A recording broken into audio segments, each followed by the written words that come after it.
Well, welcome to the Speak with People podcast. My name is Jason Raitz, and I will be your host today.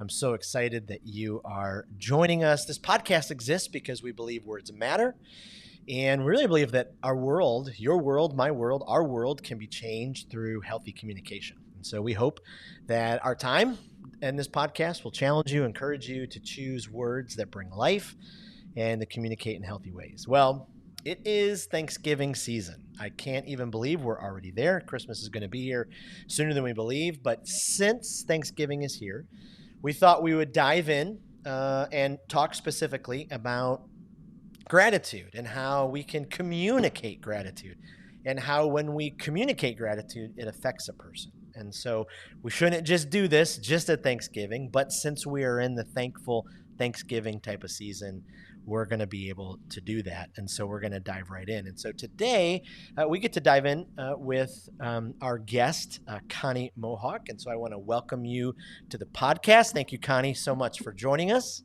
Oh, thank you for having me. I'm honored to be here. Well, could you just tell our audience, our listeners, just a little bit about yourself? Give us where you're from, your family, what you do, those kind of things. Sure. Uh, I live in rural northwestern Wisconsin. We probably in our county have a population density of about 16 people per square mile. So it's a real rural area, kind of Wow. isolated, but beautiful. Uh-huh. I am a licensed professional counselor in the state of Wisconsin.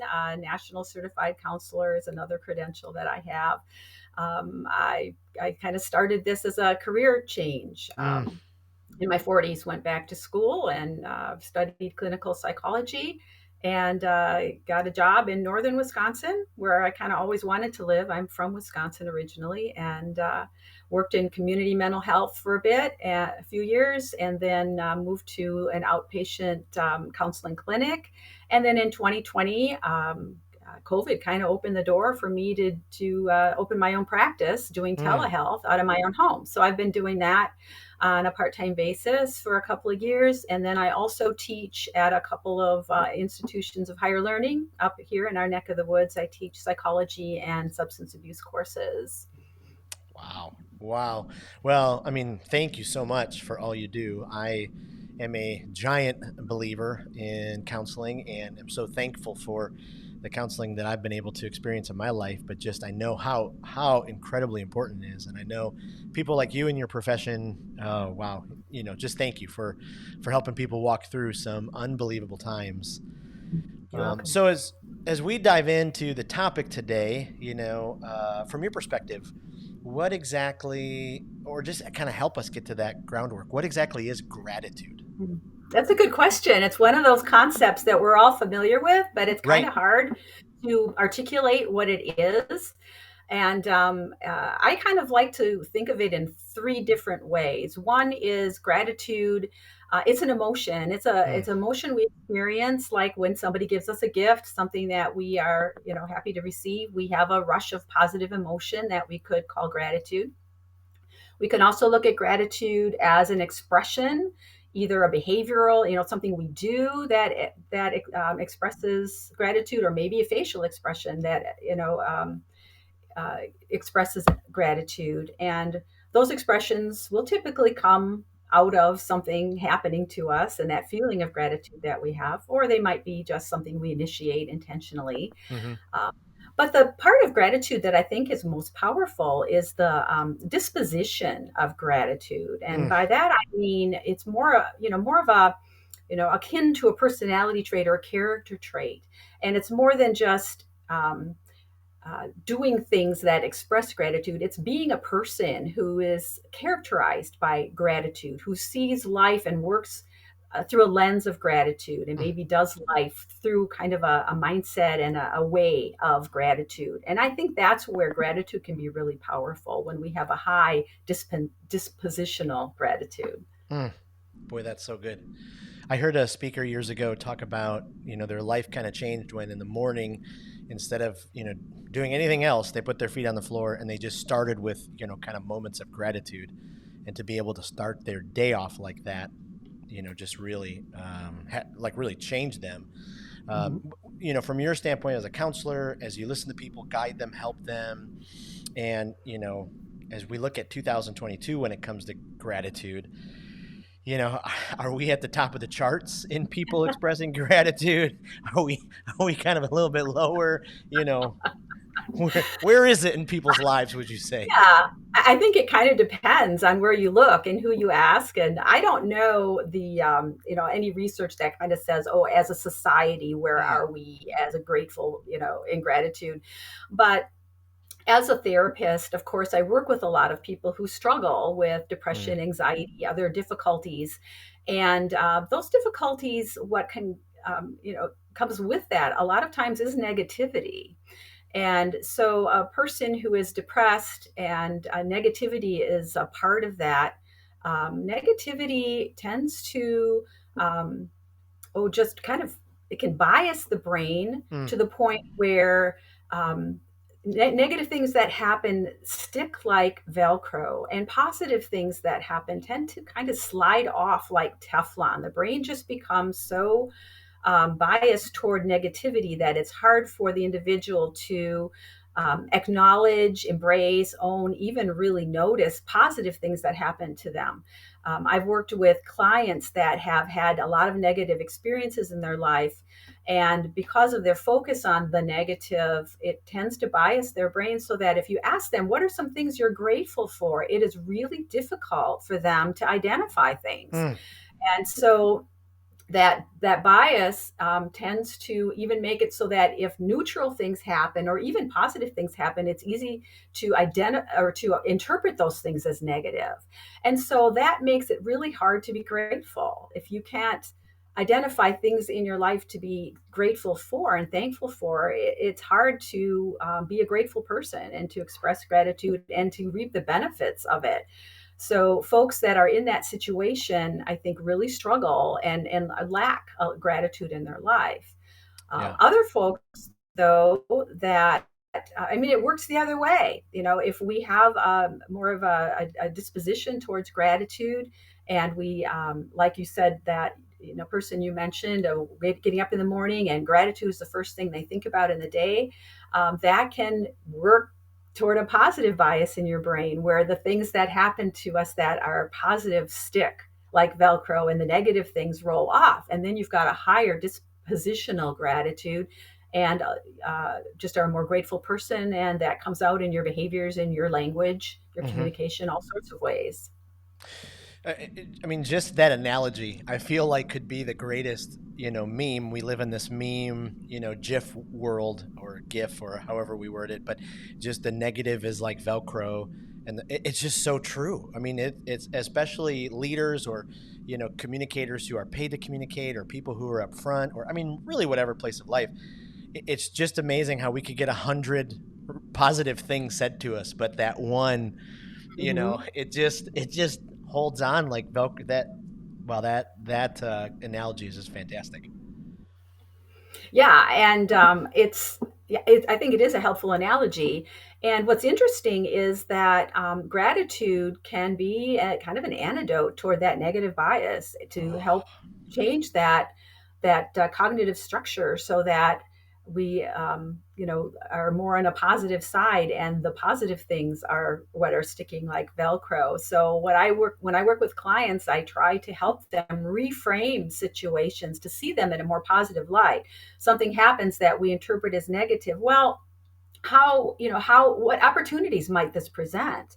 How might you grow through this? There's a lot of possibilities for things to be grateful for, even in situations that are challenging to us or Hmm. that we might think of as negative. And so when we're able to do that, we start making some different associations in the brain, build some new neural connections. Mm. And the more we focus on those new neural connections, what we focus on, we give power to. And those neural connections become stronger and stronger and stronger, so that our thoughts automatically start to go to that kind of thinking. Hmm. And so we can actually rewire the brain in a way that helps us to just be more positive in general. And so gratitude helps us get there. And then being positive also helps us to be more grateful. So it's a nice positive kind of a thing that we can get going. Wow. I'm kicking myself because normally I bring a journal. I mean, there's already so many things that you've said. I'm like, okay, I got to go back and listen so I can write that down. I mean, that's just such a powerful beginning to this conversation. So when it comes to expressing gratitude in our daily lives and flipping that, especially we're in this holiday season, we're gonna be seeing family and coworkers maybe we haven't seen in a while. So how can we? What are some ways that we can express gratitude? Every day, kind of some practical ways, especially for our family, friends, and coworkers. Mm-hmm. Well, I think we can do that by expressing gratitude and being intentional about that, looking for opportunities, noticing things, and just speaking up or expressing appreciation to people. Um, but I think other things can help us as well in terms of developing that dispositional gratitude. Like you mentioned, that getting up in the morning when your feet hit the floor, first thing you're thinking about, what do I have to be grateful for? And if we can start to um, just kind of live life through a lens of gratitude Mm, where things like seeing life as a gift, seeing our resources as gifts that have been given to us, that we are responsible for stewarding well, whether those are natural resources, financial resources, relationships, and people in our lives, hmm. seeing the people in our lives as gifts to us, and even the problem people that we always seem to have in our lives, seeing Sure. them as gifts to us, and being able to look at life in a way that is, how can, how is this a gift to me? How can I steward this well as a gift? How can I Mm, value the people in my life? How can I honor my relationships, protect and nurture my relationships with people? Those are all kind of a gratitude lens of that. And how can I, my resources are a gift to me, as opposed to seeing ourselves as owners and things are there to do with as we please. And we kind of fosters entitlement as hmm. opposed to gratitude. If we see life as a gift and all that we have received as a gift, Mm, I think then we tend to become more of a person of gratitude, and we tend to live life more through a gratitude lens. And so that can also help us, wow. um, kind of big picture, help us in terms of expressing gratitude to other people. So, it kind of works both ways. Being a grateful person will automatically kind of will tend to express that. And then we can also be very intentional about it, and look for ways and to express gratitude and notice what people do for us. Hmm. Either through just regular gifts that were given at Christmas time or whatever, or just gifts of service, gifts of time, gifts of presence Hmm. in terms of people being with us, all of that thing, letting people know how we're impacted by that, uh, is are all suggestions I would make. Mm. So why do people sometimes? I've been there. We've all been there. But why do we get into this place where it's hard for us to express gratitude? Or maybe we run into someone and there's that internal voice that says you should take 30 seconds and tell that person what you're grateful for them, or thankful. But we don't. It sometimes we just, hey, I don't have enough time, or they know. But what holds us back from you know sharing those things, or expressing that gratitude more often? Mm.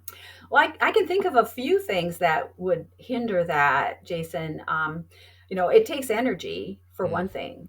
And so, if we're really feeling spent and our reserves are low, then it just might be too much energy for us to be able to do something like that in that moment. Also, I think we tend to underestimate the power of our expressing appreciation to other people. mm, We think, well, we it doesn't really matter if I say anything or not, right. because I mean, sometimes we just minimize that, and so a lot of times, we won't say something, and we miss an opportunity to really impact somebody, because a lot of times just a simple word of appreciation means so much to another person. I remember when my son was in middle school and he was in social studies, which was a class he typically did not like. Mm. And this teacher, from whatever she was doing, he just really liked the class. And so I just jotted her a little note saying, my son really enjoys your class and he's never really liked this subject. And I just want you to know that, whatever you're doing is really working with him. And she was so impacted by my Wow. expression of thanks that she wrote me a thank you note saying thank you for your thank you note. So I'm like, I love wow, it. that seemed like a small thing to me. But it was really encouraging to her to hear from a parent. And so I think a lot of times we don't realize that. And so we might just say, we just kind of write it off. Hmm. Wow, that's so good. It's some, even those little moments of, sending that handwritten card, or, sending the text, we talk ourselves out of, but boy, they can really deposit, a boost in someone else's life, or, be able to help, fill their bucket, to some extent. Mm-hmm. It's just so Yeah, we can important. never really know how much something like that will impact another person. Yeah. Yeah, we never know. I love sending thank you cards. It's kind of been my, my pattern for a long time. The problem is, I you need an interpreter to read them, and so I do my best, to do it. People will send me a text. I got your thank you card. I don't know what it said, but thank you. That's one Yeah. downfall. Right. Handwritten. Right. Okay. So let's shift for a second. Let's talk about the person who, their emotional tanks are just empty. They're exhausted. They've been through it at work, or they're going through, kind of a personal crisis. Like, how do they get up the energy, get up the strength, to be able to express gratitude in their life, to communicate it to others, or to communicate it to themselves, just with the place that they're in, being so drained or exhausted. Hmm. Yeah. And we find ourselves in that situation quite a bit, I think. And so, well, finding ways to kind of refill the tank in general is important whenever we feel depleted. And so, self care is really important, Mm. um, and that sort of thing. And one thing that I think gratitude can help us to refill that tank is when we receive um, expressions of gratitude from other people. I mean, I've done a lot of volunteer work, especially when my kids were in school, and I kept an awful lot of thank you notes. And I was looking through them last night, and I'm like, wow, this is really encouraging to me. And it was really building up to me to go back and take a look at some of those notes that I've received. And so gratitude really kind of Oh, wow. helped me with that. Yeah. Um, but in terms of us being able to express gratitude, yeah, when our tanks are filled and we lack that energy, or it's that can be a challenge. But I also think that when we do something for somebody else, that can also help fill our tanks. There's Mm. something about giving and seeing that you are having a positive impact on somebody else. It can really help build that up in ourselves. So even simple things of gratitude, and it doesn't have to take a lot of energy to say thank you to somebody Right. for something, can also kind of the feedback we might get from that, or the person's appreciation of hearing that from us, can also build us up as well. So I think that can be helpful. Absolutely.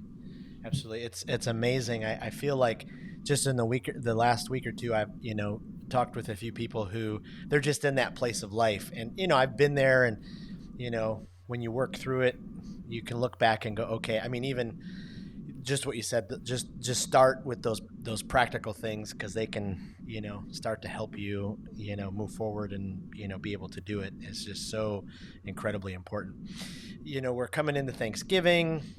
Christmas is around the corner. We'll be seeing some, family members who we haven't seen in a while, quite possibly. And for some of them, those family members, it might be difficult, to see, maybe give us some tips or some thoughts about, communicating gratitude, with those family members that, are going to be kind of difficult, or have those difficult conversations, around the holidays. That can be a challenge for sure.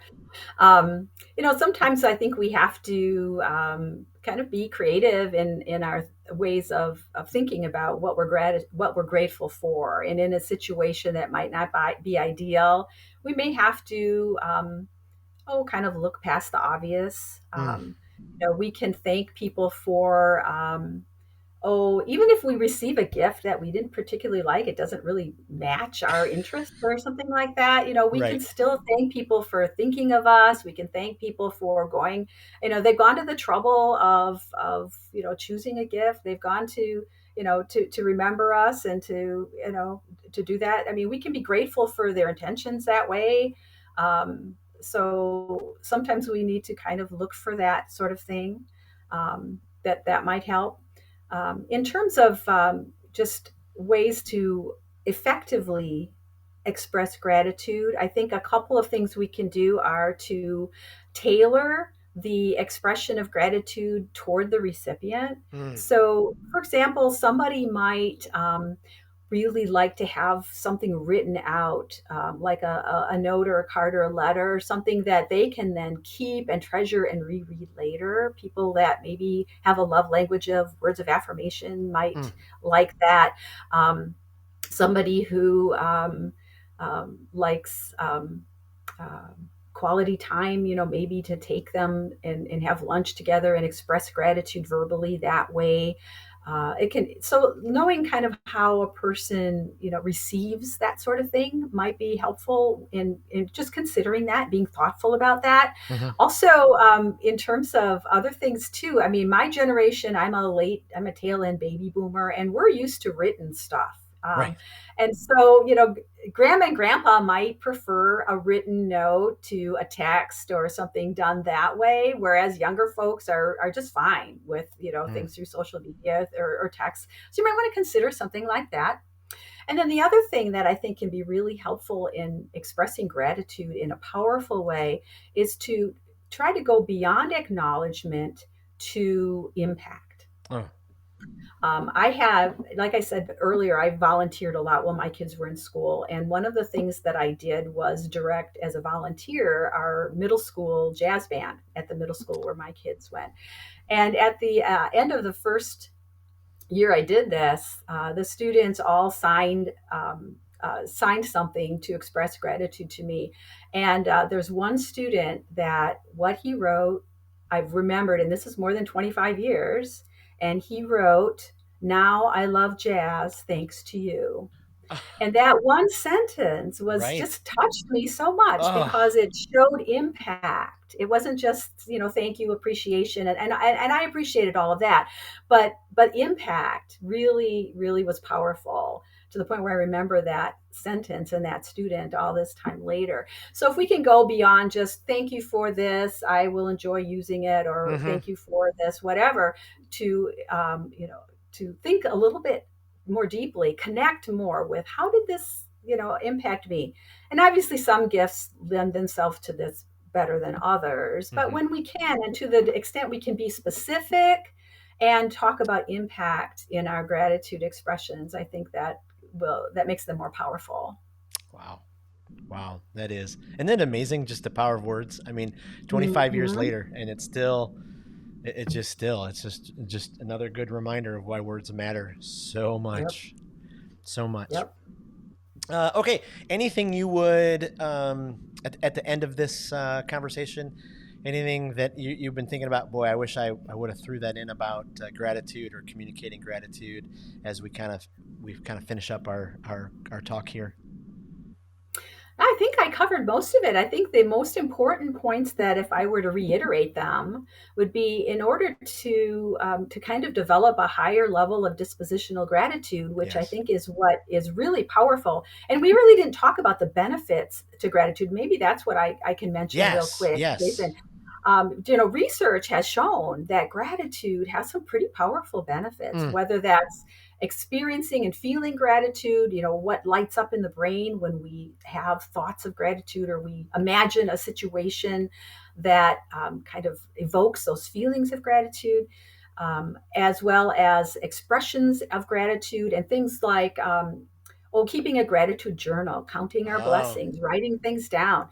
Those kinds of interventions can also just kind of help with well-being, feelings of well-being and happiness. And research shows that people who are grateful tend to have better physical and psychological health. They Mm. sleep better, they sleep longer. Increased happiness and life satisfaction, increased vitality and optimism and empathy. It helps our relationships. There's less focus on materialism, decreased envy, decreased likelihood of suffering burnout. So, Wow. Wow. gratitude is a powerful, powerful thing. Wow.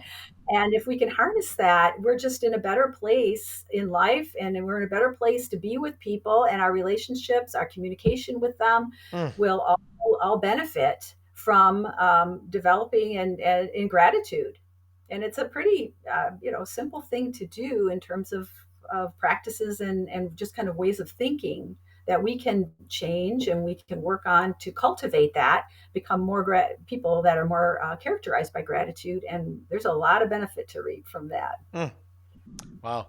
Well, I got so caught up in a couple of your stories, I missed that benefits question. I'm so glad that you brought that up because wow. I mean that is so powerful. I can't thank you enough for your time here today. Before you leave, I thought we're doing kind of a fun thing with our guests lately. We're just asking some rapid fire questions, and so a couple give us a couple nuggets on this. But what's one piece of advice you'd give to someone who's starting out in your career? Professional counselor, they're starting off. Is there a piece of advice that you'd give them? Main thing I would say would be to get therapy yourself. Go through the Mm. process. That was I had a very powerful experience in therapy, which is what kind of propelled me into a midlife career change into that field. It was so powerful for me. I thought, wow, if that can do that for me, and if I can do that for other people, that would be really cool. That's And amazing. so it's important for therapists, I think, to, well, first of all, it helps you get healthy. And the healthier we are, the more we can help other people be healthy.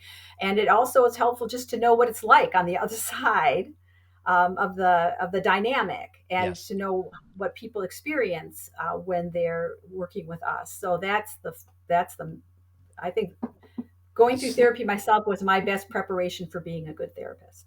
I love that. Question number two: is there a book or two that you'd recommend to our audience listening? Is there a couple of books that have just stuck out that you're like, this is my go-to? You've got to pick this one up.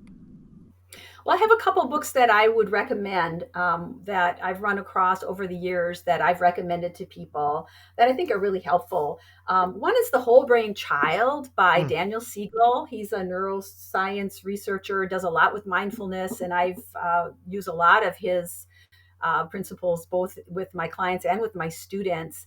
And it's a great book for parents or anyone working with children. But the principles in there are also good for adults. So Mm. even if you read it for yourself, and it talks a lot about how to get different parts of the brain talking to each other so that there's more integration in the brain, which just leads to a lot better mental health. Mm. And then anything by Brene Brown, who is a researcher in shame resilience, vulnerability, and courage. I thought it was just me, but it wasn't, is a good place to Mm. start. I would recommend her books highly. We'll make sure we put those in the show notes. Okay, last question. What's one thing you're looking forward to about 2023?